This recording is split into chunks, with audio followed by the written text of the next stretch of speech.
Okay. Some transcription.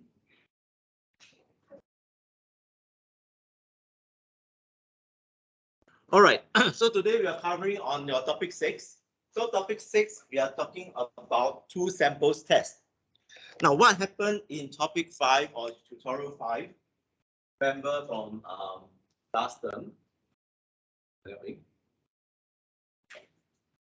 are looking at your one sample t-test or z-test. So in another words, what does one sample test do at the end of the day? What kind of question that you have in your one sample test? Anyone still remember?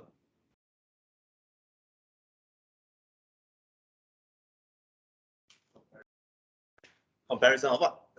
The mean. Okay, so you're looking at whether the mean of your data points equals to a specific mean. So this is the kind of question you'll be answering in your topic 5. Okay, so for example, you are really asking things like, is the null hypothesis could be things like, is the average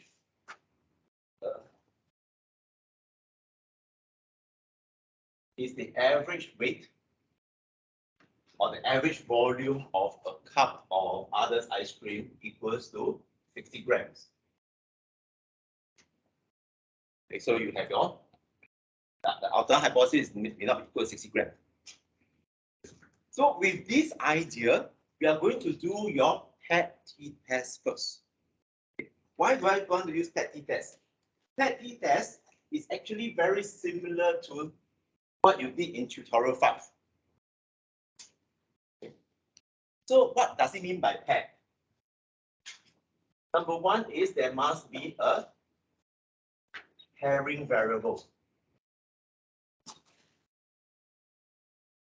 Okay. This pairing variable can be a person.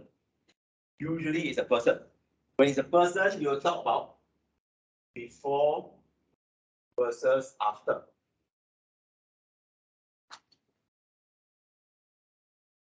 Okay. So you can actually ask this kind of question, whether exercise helps in weight loss. Now, if exercise helps in weight loss, you can actually, so there's actually a before and after the same person, right? So your data, in this case, will be you have person A, person B, person C, and so on. Then you have before weight versus after weight. Okay. So this means that the ID, the person, is the pairing. Because the before weight, after weight belongs to the same person. Make sense? Now, if that is the case, how do you construct your null hypothesis that exercise helps to lose weight? The null hypothesis in this case is that you actually construct another variable by yourself. This variable is called the difference. Okay. And what does difference mean? You can take before minus after. Before minus after. So if exercise helps to lose weight, your null hypothesis is then the mean of your before. Okay. The null hypothesis means that exercise doesn't help to lose weight. The average of your difference equals to 0. determine the average of your difference equals to 0. So if exercise helps to lose weight, the alternate hypothesis will be the average of your difference is more than 0. Okay, on average, you will be lighter before that, or heavier before than you are after. Okay. So because of this, you realize that this null hypothesis here is very similar to this null hypothesis. In fact, it's the same calculation. Okay. In your tutorial 5, your one sample t-test, one sample z-test, you're testing whether is the average of something equals to a specific mean. Your paired t-test, you're testing is the average of the difference equals to 0. That means there's no difference. Okay. So that's the only thing. In fact, calculation-wise, it is identical. Okay. I'll put here. It is actually identical calculation. So with this, we do your tutorial question 7 first. Okay, which is the same as your exercise. So question 7.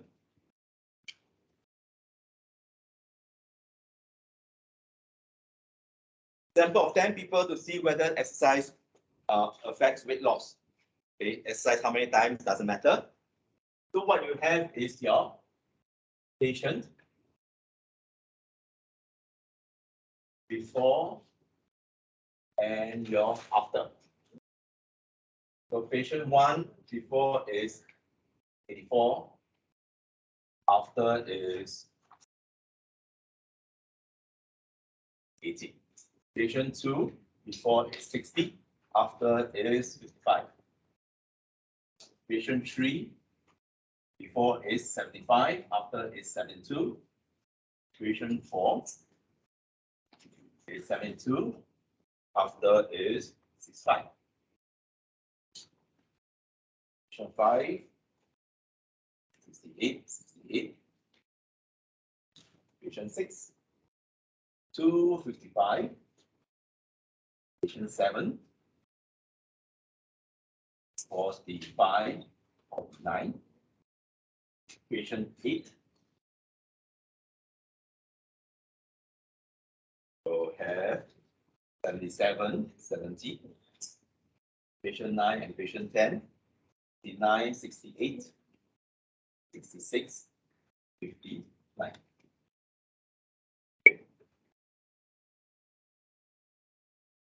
So you are asked to test at 5% significance level whether does exercise help to lose weight or not. The first thing that you can do, because the patient is pairing, is okay, these two weight actually from the same patient. So 66 and 59 from the same patient or from the same person. Then you can do this. You can actually say that the difference equals to after minus before. Or before minus after, it doesn't matter. Okay. So if it's after minus before, then you just minus it off. So you get minus 4, minus 5, minus 3, minus 7, 0. This one is heavier, so 3, here is 4, minus 7, minus 1, minus 7.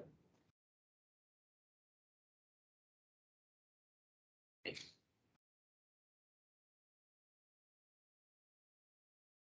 The null hypothesis is then the average of the difference. The mean of the difference is 0. That means before and after has actually no weight difference. And you're trying to figure out, does exercise help in weight loss? So should the null hypothesis, the alternate hypothesis be more than or less than 0?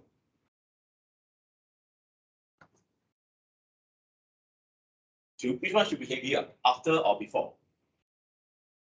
In this case, if exercise actually help weight loss. If exercise help weight loss, will be heavier after exercise or before exercise?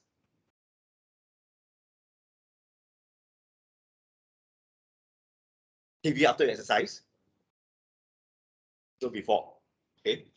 So if it's before, since you take after minus before, the M, if exercise actually helps in weight loss, it should be less than 0. Correct? Because it's after minus before, but if you write as before minus after, then it's more than 0. Okay, so it depends on how you write this part here.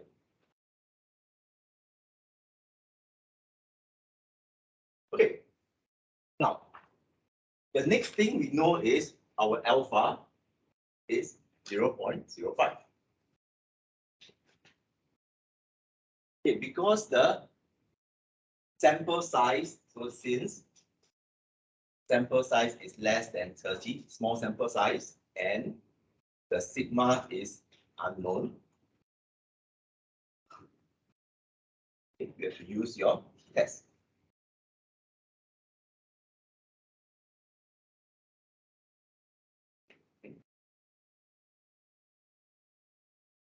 So basically, what we are really trying to do is you have to take these results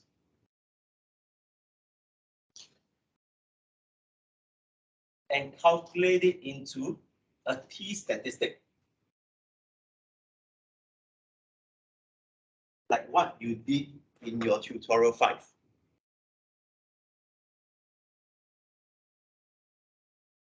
So the T statistic is the same.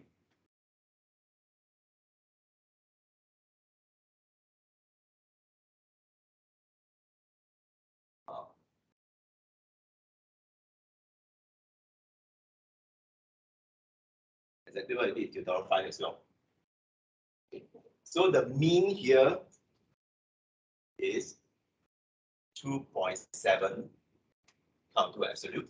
So it's 2.7 divided by the standard deviation is 4.08 over square root of 10. So in this case, you get 2.09. Okay, I always do absolute things that like easier.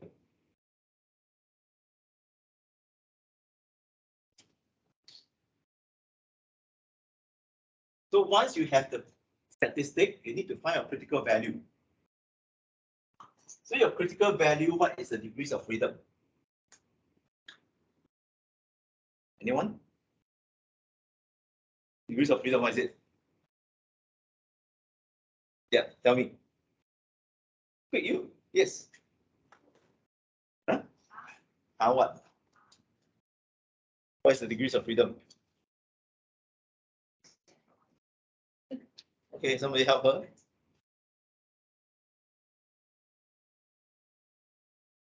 Yeah, what's the degrees of freedom? Wait, what's the degrees of freedom? Huh? 30 minus 1. Why 30?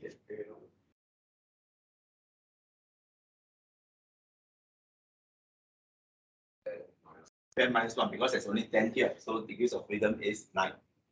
Okay. Which means that your critical value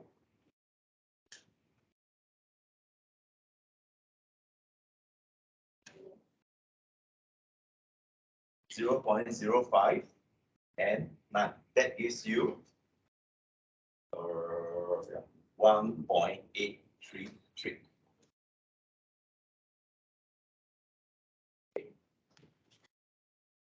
So based on these two numbers, do you accept or reject null hypothesis?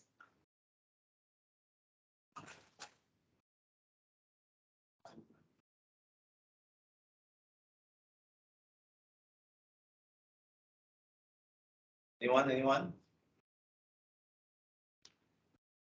How do you accept or reject null hypothesis?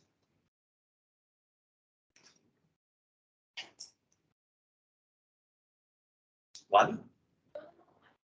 Okay. Your 1 second has passed a long time ago. Okay, quick.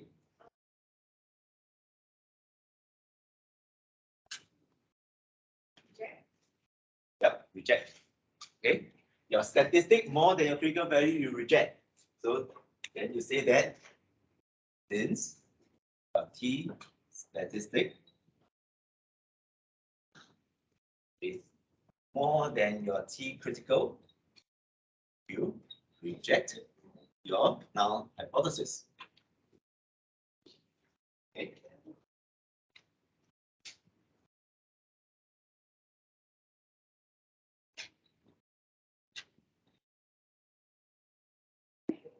So what is the alternate hypothesis?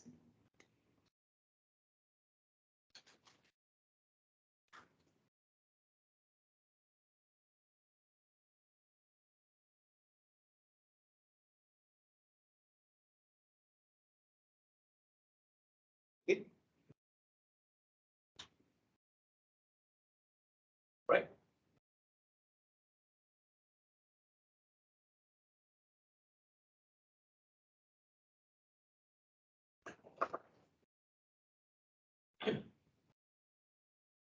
So that's how you do your PET-T test. In fact, remember your PET-T test, the calculation, the arithmetic is very similar to your one sample t-test.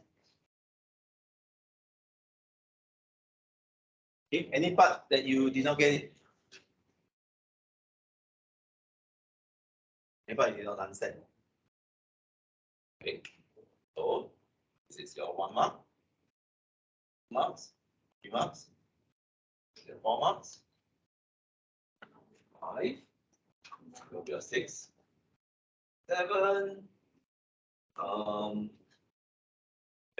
8, 9, and 10.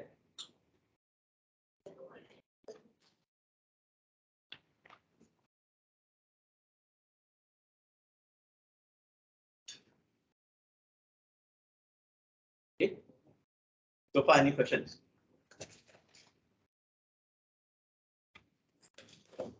Any questions? Oh, cool. All right. Okay. So there's actually only one question for your PET-T test. So yeah, essentially that's about it.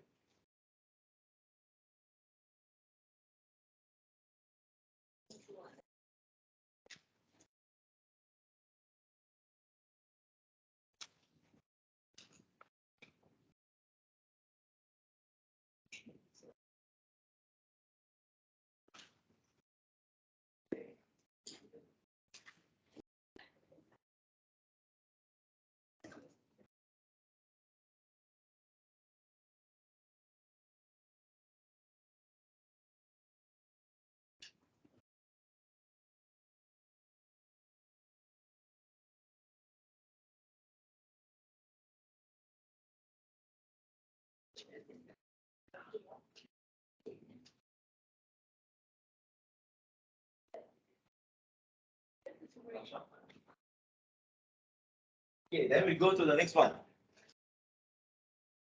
Okay. The next one, we are asking this question.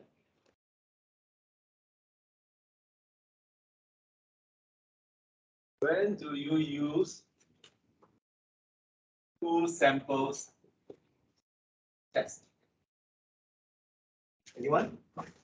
Under what condition you use two samples test?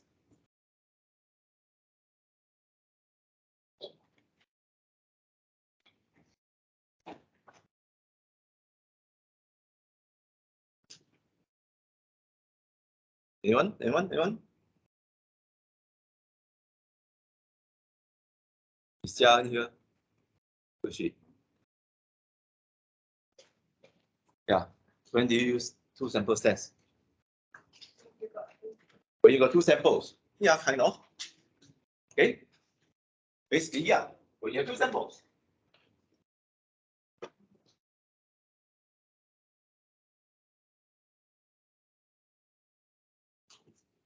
Okay. So when you have two samples, what does it mean? In this case, your null hypothesis is that the mean has no difference. That means the average of sample A or treatment A equals to the mean of treatment B. Okay. On a two-tailed test, your alternate hypothesis is just that the mean of sample A is not equal to the mean of sample B. So A and B can mean treatment, can mean different subgroups. Okay, for example, you can ask questions like that.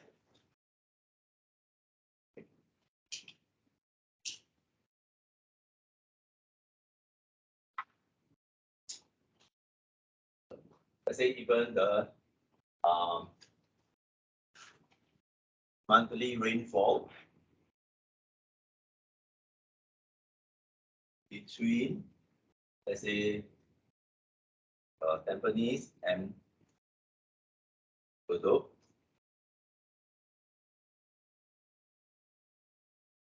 are equal. So in this case, your null hypothesis will be the average rainfall in Bedok equals to the average rainfall in Tampines.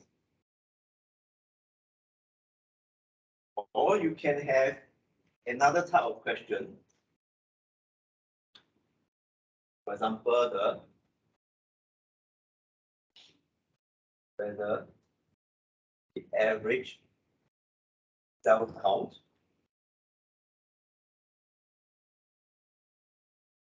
is the same in your chemical A versus chemical B, treatment A versus treatment B. Okay. So now the null hypothesis will be still the average of chemical A goes to the average of chemical B. We are looking at two different things. So every time you have two samples, you will build two samples t-test. Your paired t-test, essentially, you collapse the two samples before and after into a difference. That's why you collapse the two samples, become one sample. However, there are three different things that you have considered here. When do you use the z-test and when do you use the t-test?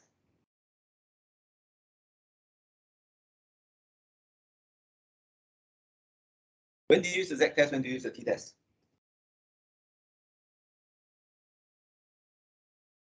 Anyone? What's the first consideration first?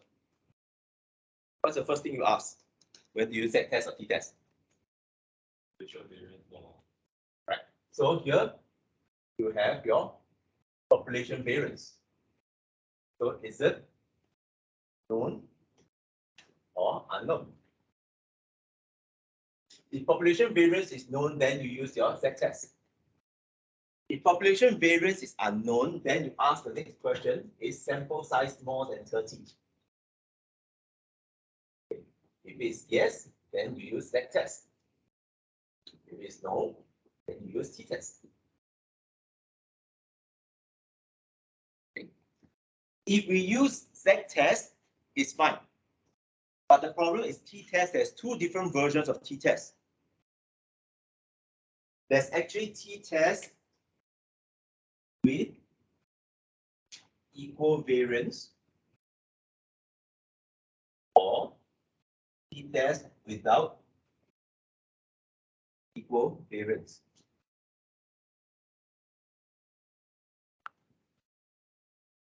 So if you want to use t-test, then you have to decide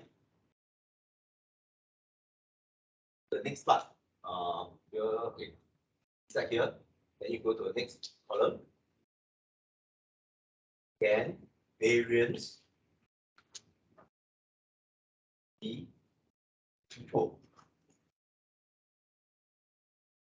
So you have yes, and you have no. If variance can be equal, then you use t-test with equal variance. Otherwise, you use a t-test with unequal variance.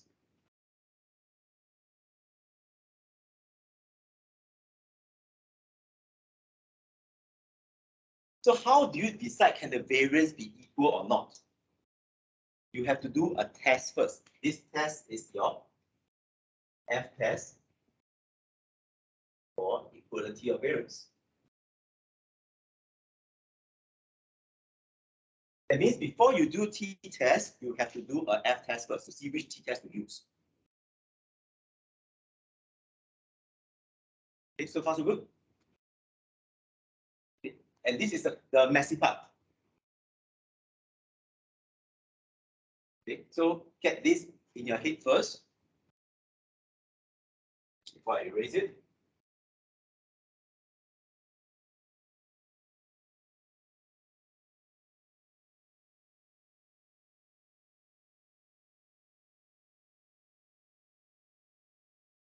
I might as well just copy the whole thing over. So here, sigma known unknown. Okay, or rather unknown. Here is known.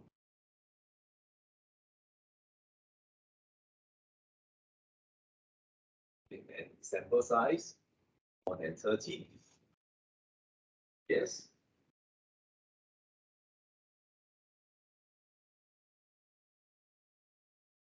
Okay.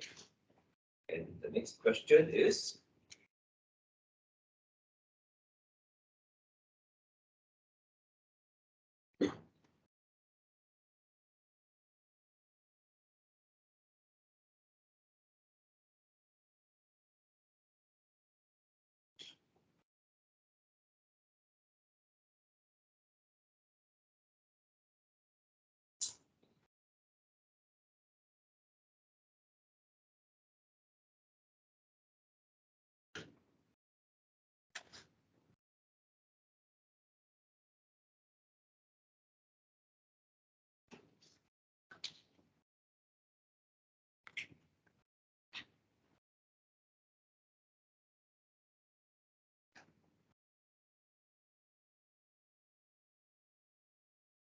so that is a grand scheme of things.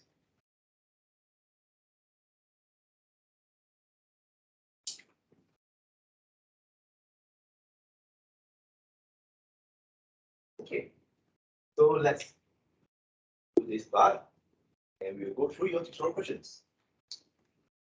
Okay, since we do question 7 already, so let's go back and do question number 6. 6.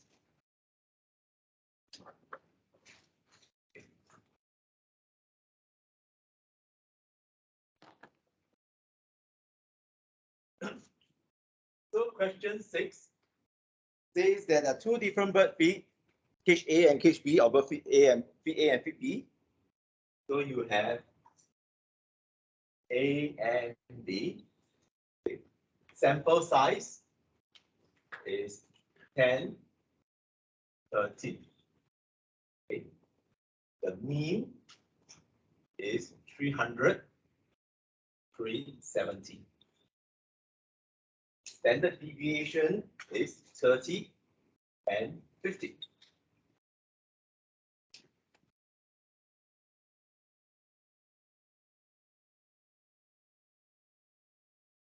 Your purpose is to see whether are there any difference of the feed in your bird growth. So, which test do you use first, T test or Z test? Based on this.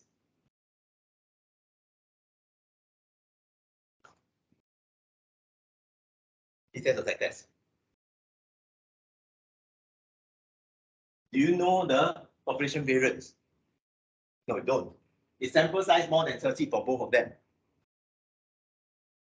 All right, so 10 and 13. So it comes here already. So fundamentally, what you're saying that since variance and sample size, variance unknown,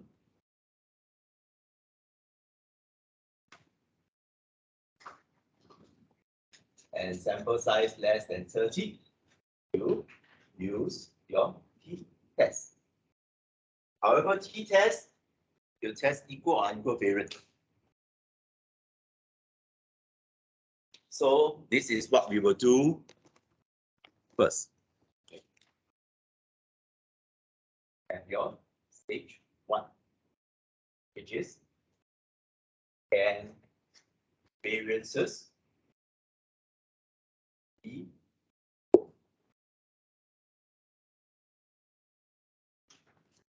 the null hypothesis is then the variance of A equals to the variance of B.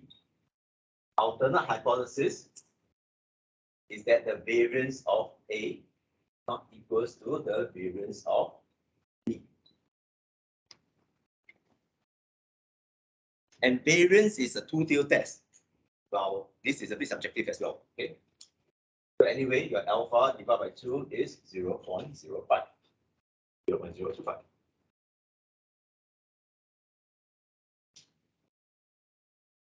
After which you calculate the variance.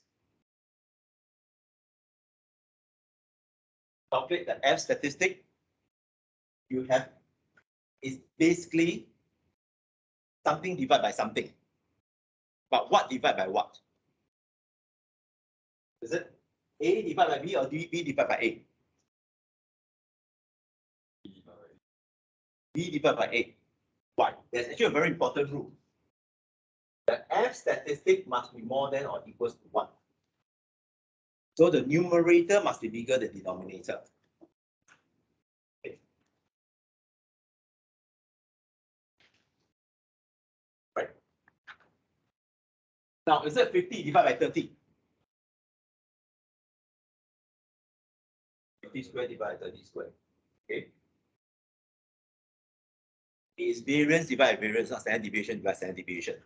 This is the first mistake a lot of students will make. So here is 2.78.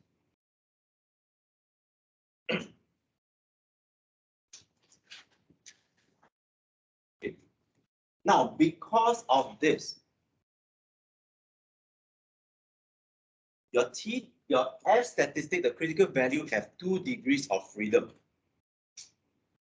So you have degrees of freedom for your numerator and degrees of freedom for the denominator. Okay. So then which is which?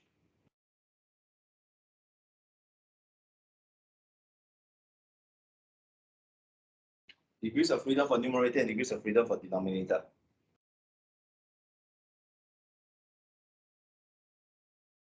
Okay. So degrees of freedom for numerator now becomes 13 minus 1 is 12. Degrees of freedom for denominator is 10 minus 1 is 9. Okay. Based on this, then you go and look at your critical value. So the critical value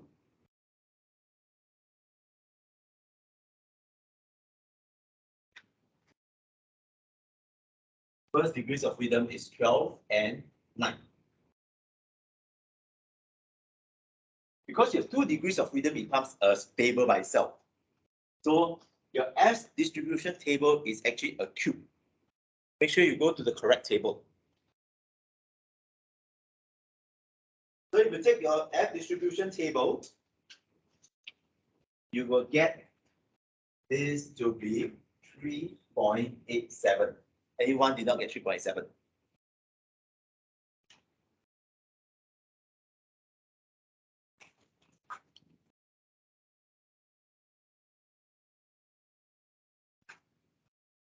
Okay, very important is this. For the same alpha value, your degrees of freedom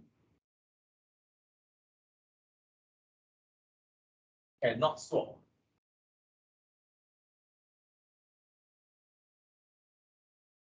If you swap these two, it will give you a different number. Okay, that's the second mistake a lot of students will make. Okay, so make sure that you go to the correct table first, 0.025. Then you look at the column and row.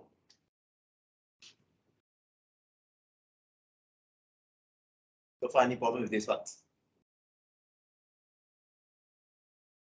Okay, you use your F distribution table for your F test as well as your ANOVA. 2 weeks down the road.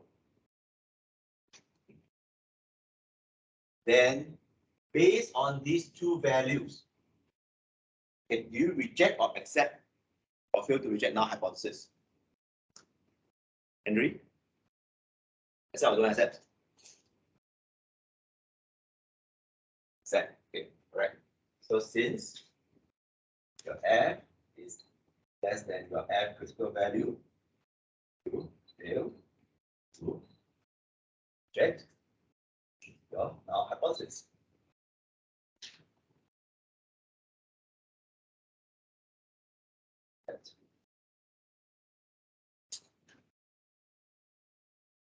Therefore, variances can be assumed. Okay. This implies that T test with equal variance can be used.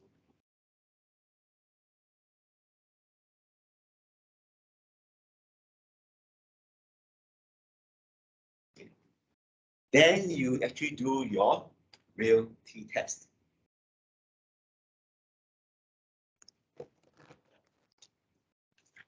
Okay. Now is your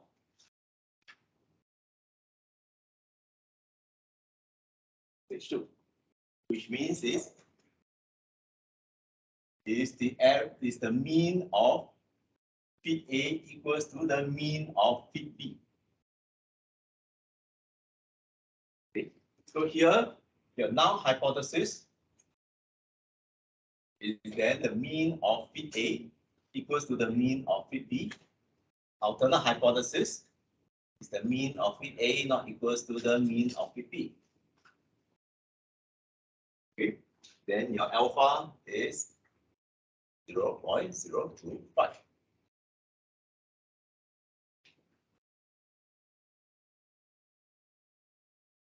Where is my page 5? Oh, page 5.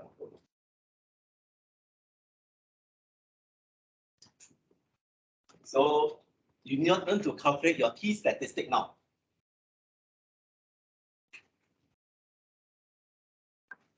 But don't bother with T statistics first. Let's just do our critical value first.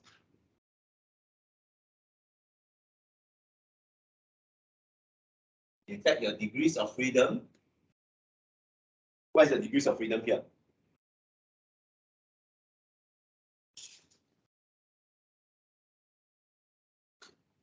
Anyone? The degrees is actually the 2 sample size minus 2.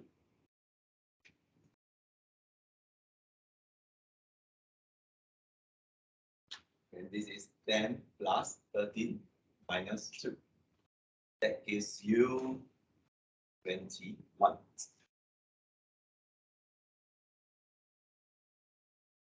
If it's 21, then the critical value will be that gives you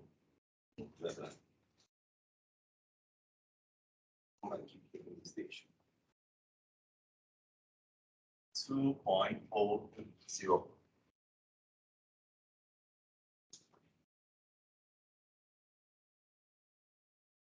All right. Next, we calculate the T statistic. So how do we calculate the T statistic? The calculation is a little bit messy. You have the sample, the two means first. One mean minus the other mean. Okay. But the denominator is tricky. Your denominator is then to calculate this S squared pool.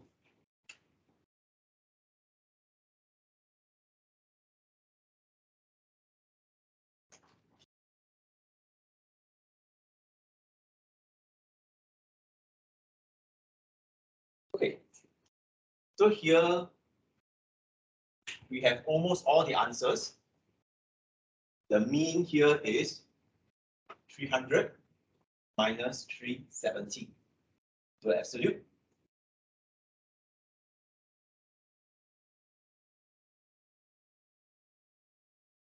One over 30 plus 1 over 15. Okay, so what is still missing that we cannot complete this equation? Your S square pool. Okay, S square pool is simply the pool variance. So what on earth is this pool variance?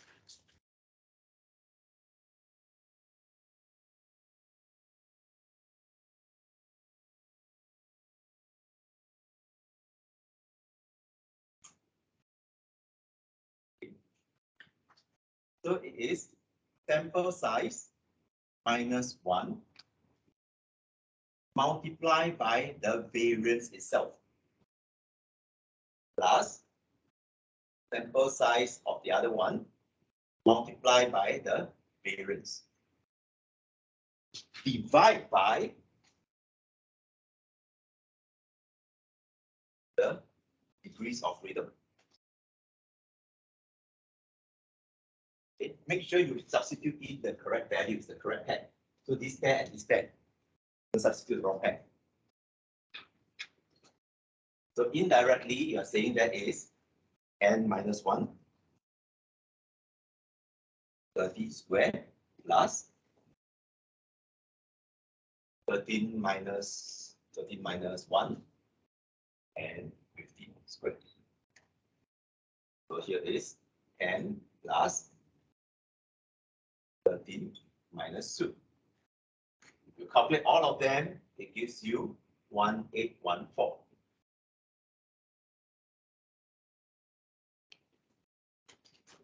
Then this is where you substitute into your S square pool.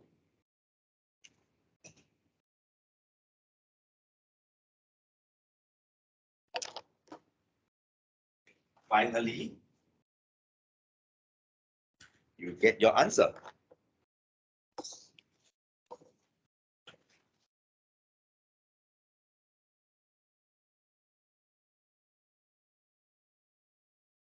.91. So based on these two, do you accept or reject your null hypothesis?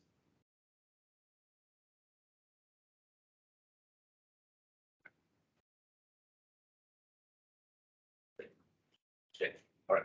Okay. So you say that since your T is more than your T critical, you reject your null hypothesis.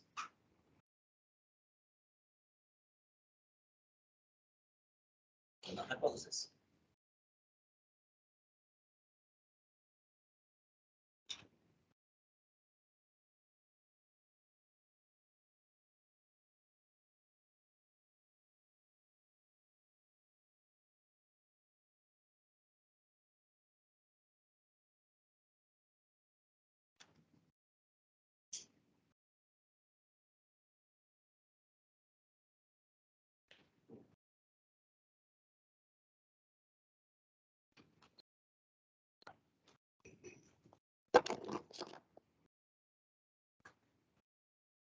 Okay. Then where is all your marks? Essentially, you have 1 here,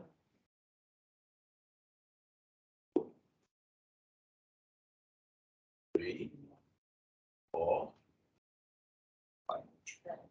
Okay.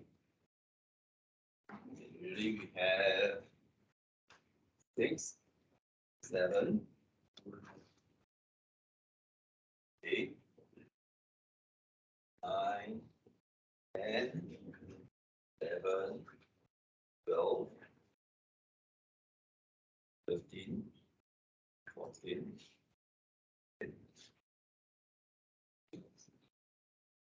That's where you get your 15 marks. Yes. Huh? Yeah, which one?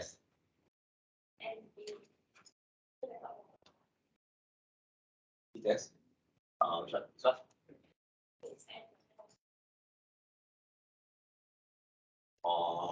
No, and the is the N.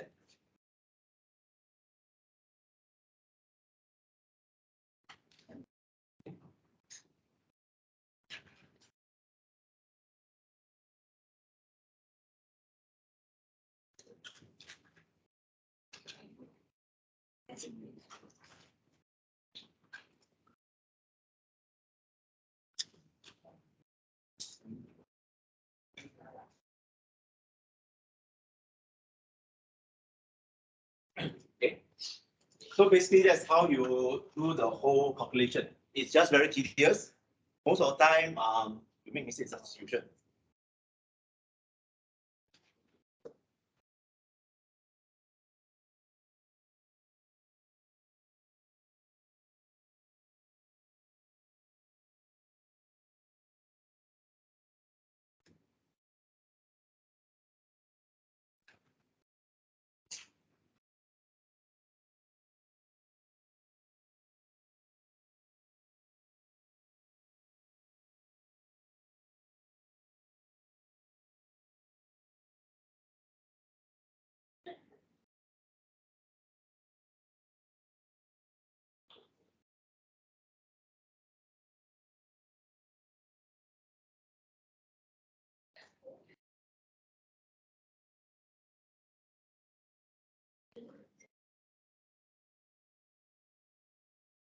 Okay.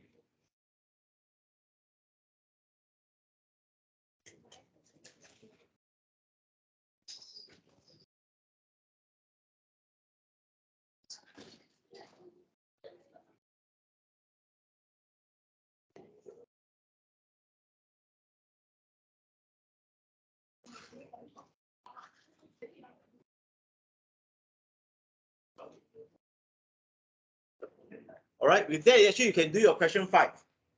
So your question 5, I just give you an answer for question 5. Check through your answer and see if you got it right. First part is your F test. Your F will be about 1.12. The F critical value will be 0.05. 30. That gives you 1.84. And because of all this, you assume variance. So this is question 5. Okay. Then the second part, your S square pool is 13.04. The T test, the T is 2.07.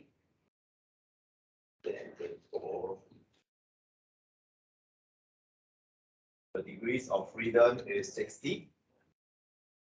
Critical value will be T 0.0, 0.1, 60.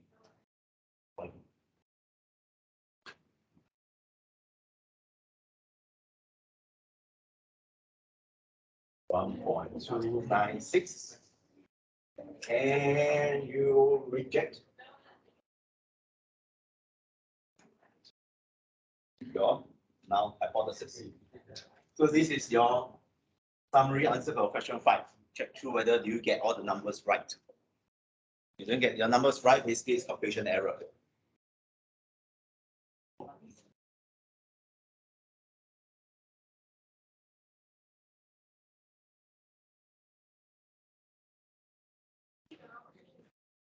Okay, so next we do question number 4.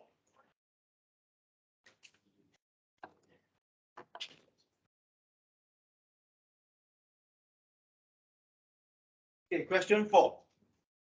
Question 4 says that there are 2 fish feed, pond A and pond B, 50 fishes. So you have pond A, pond B.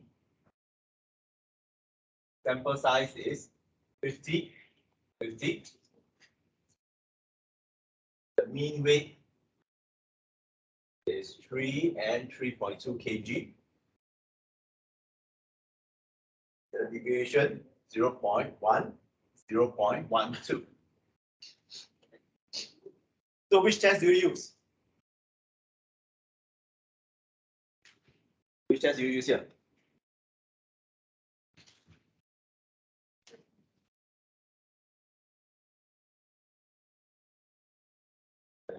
Z-test, right? Because sample size, population variance is unknown, but sample size is more than 30. So since sample size is more than 30, use your test. Now, since you're finding the two weights, so the null hypothesis is that the mean of A equals to the mean of B. Alternate hypothesis, the mean of A is not equals to the mean of C. The good thing about Z-test is there's no degrees of freedom. Two-tailed test, alpha divided by 2 equals to 0.025. And you can actually find your critical value already. Because the critical value is just based on the area, which is 1.96. This one is easy. Then you calculate the statistic.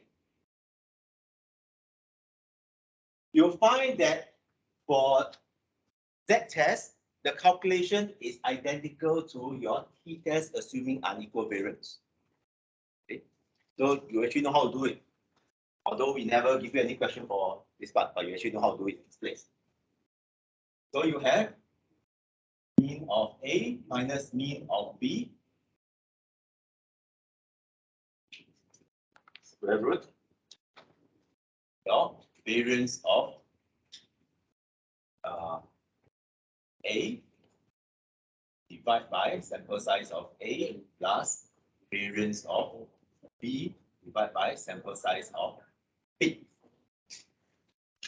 Okay. Then let's put it in. A is 3 minus 3.2. Variance is 0.1 square divided by 50 plus 0.12 square divided by 50.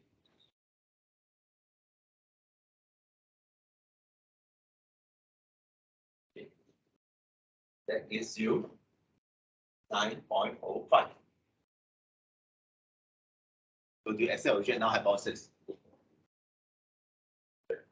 Reject.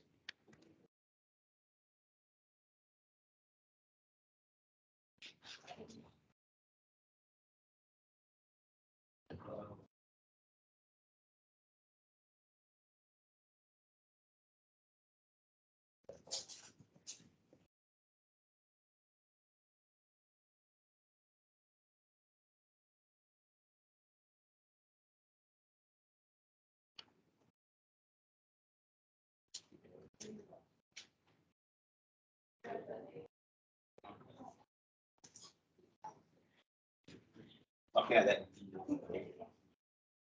So again, this is a 10-mark question.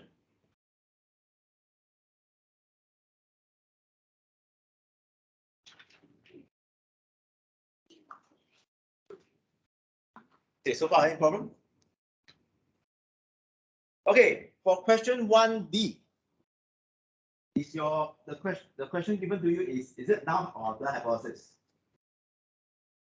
One is on paper.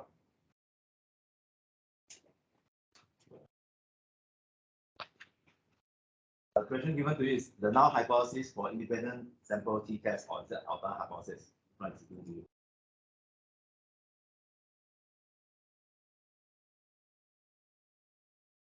Which one? Question 1D.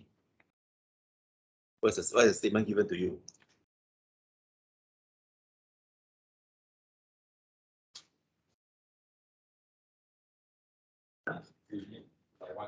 Yeah, 1D, read up.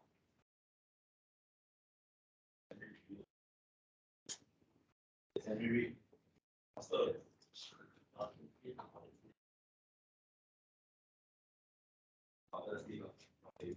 will be true, false, true, true, false.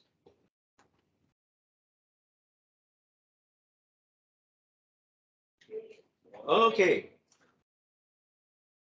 All right. So basically, that's your tutorial for today. 2 and 3. Let's see. We just clean out this part.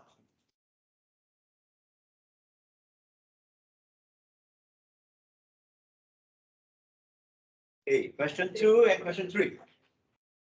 Now, question 2 tells you that height and weight are often used in epidemiological study as possible predictors of disease occurrence. If the people in the study are assessed in a clinic, height and weights are usually measured directly. However, if the people are interviewed at home or by mail, a person's self-reported height and weights are used instead. Suppose that we conduct a study on 10 people to test the compatibility of these two methods. What's the null hypothesis? What's the null hypothesis? What do you think is null hypothesis?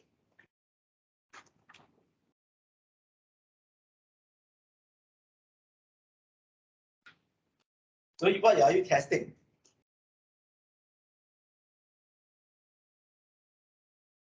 What are you trying to test from the question itself?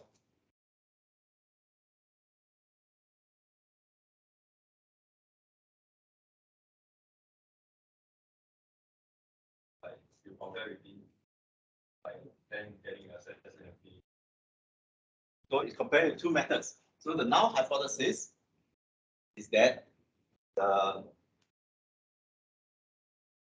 there is no difference between clinic reporting and self-reporting. So mathematically, it means that the difference is 0. The mean of difference is 0. Okay. Alternate hypothesis means that there is a difference, means that the is not 0. Okay, so there's actually a real difference between self-reporting and clinical reporting. The test to use is your T test.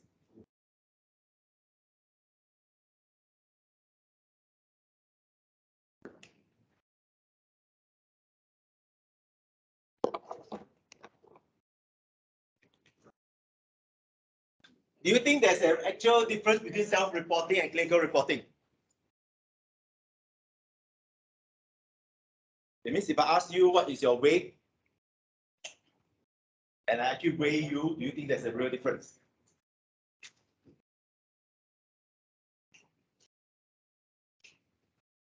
When are you at your lightest? When you weigh yourself. Anyone? Does your weight vary throughout the day? So when are you at the lightest most of the time? After you shit, after you wake up, after you shit, everything else. When are you at your heaviest? To eat. Anyone ever try to weigh how much can you eat?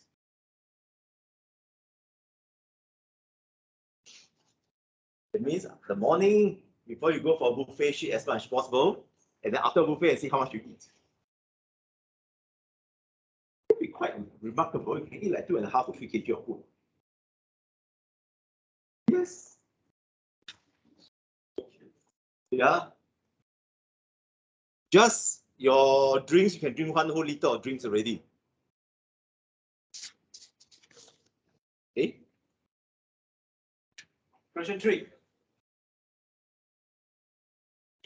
Anyone actually weigh yourself every day? Any one of you weigh yourself maybe once a week? Or you're too depressed after every time you weigh yourself? Okay, question 3. Enterococcus canine infection is a tick-borne disease of dogs and sometimes they're contracted by humans. Okay. So general population for white blood cells is 7,250 per millimeter square or 50 microliter. Believe that a person with infection has lower than the blood count. So what is the null hypothesis?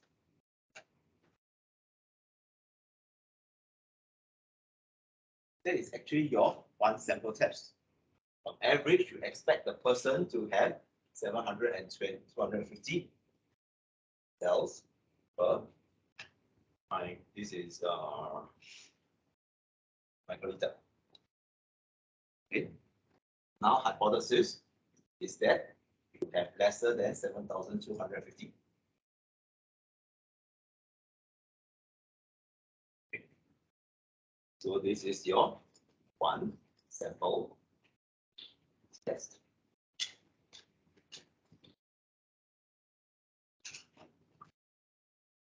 Okay, that's all for today. So let me stop the recording. And you will get your test paper. Yay.